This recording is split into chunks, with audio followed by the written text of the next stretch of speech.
Alright, but it's important to remember that anger is actually a normal emotion. We all get angry at one point, or at one point in our lives. And it's experienced by everyone. But also, remember that anger is a secondary emotion. So what do I mean by secondary emotion? That means something else going on? Yeah, I'll say that. Something else is going on, or something else triggers the anger, right? So it stems out of maybe someone treated you unfairly. And then once again, when we learned about how thoughts lead to feelings, then we start those thoughts in our minds, and that's what causes us to become angry. So whatever was done to you that was unfair could be, I don't know, someone shortchanged you. And then you start thinking in your mind, okay, I can't believe this person just did that to me. Right? And that just starts getting, I mean, whatever thoughts you may be having, that starts getting you angry in those feelings, right? But anger is felt, like I just said, as a result of other emotions. So keep that in your mind. It's secondary. And it's a result of those emotions not being appropriately dealt with. Okay? It's a result of those other emotions not being appropriately dealt with. That's very important to remember. And just in a couple of examples of those first emotions that can cause anger could be frustration, embarrassment, annoyance, jealousy, because those are all primary emotions. Okay? So that's anger. Now the next one I'm going to look at is rage. And although they seem the same, yes, anger and rage are different. Anger that is uncontrolled can result in rage. So I guess I would call rage a tertiary emotion, okay? So anger that is uncontrolled turns into rage. Now, rage is when we get to the dangerous stage. That's when we could potentially harm others. When we're at a point where we let our anger get uncontrolled, and you're at that point where you're ready to slap somebody, or that is where you're at with rage, right? You're getting ready to hurt someone, right? Okay. And it's that, okay. So, may I release these? Is that okay?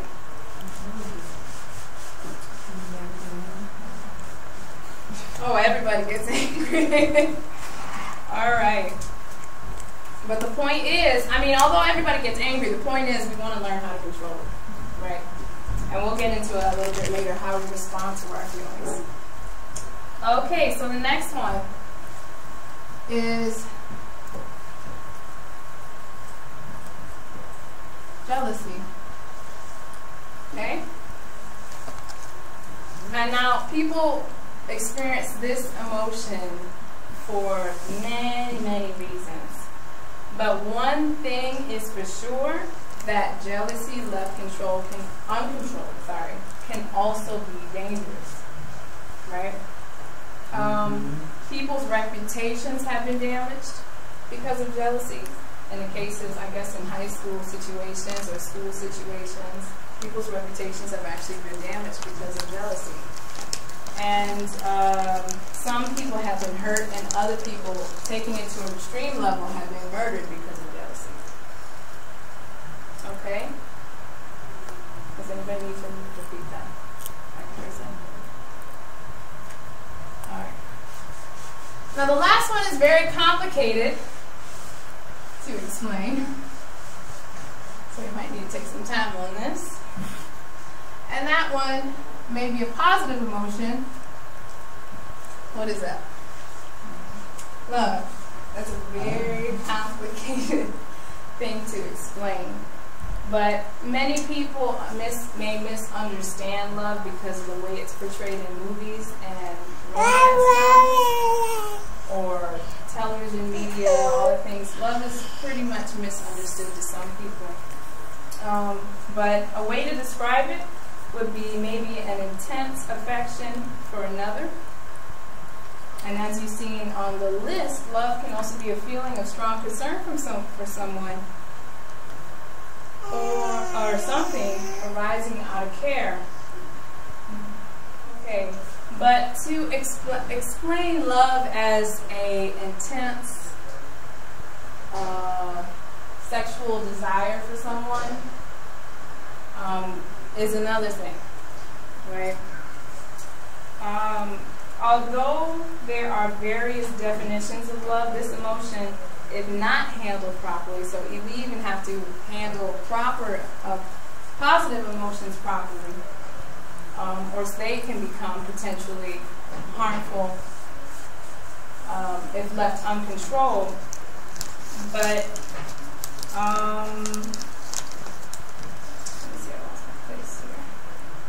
But this false concept of love that maybe sometimes we portrayed in movies can result in what we have in the 1 million teen pregnancy year and the 3 million STDs, or adolescents catching STDs every year.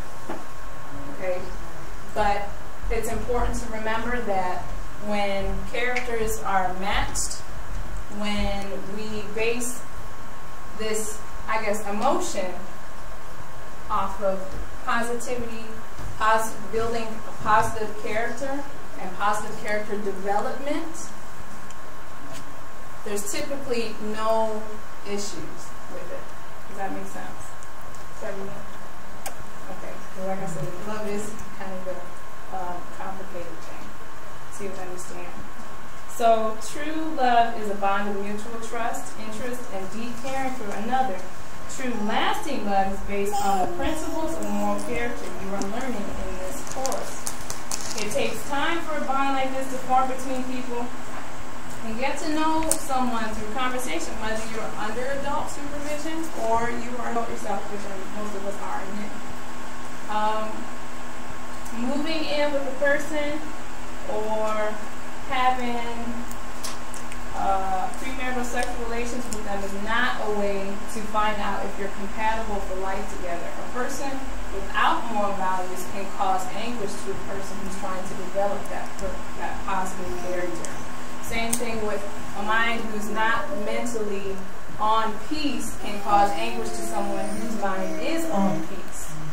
Okay? And we learned a lot about that in the character unit when we talked about character and personality, that we should be trying to, any type of interaction that we have, whether friendship, a little bit more than friendship, we should be trying to base that off of positive character development. Does that make sense?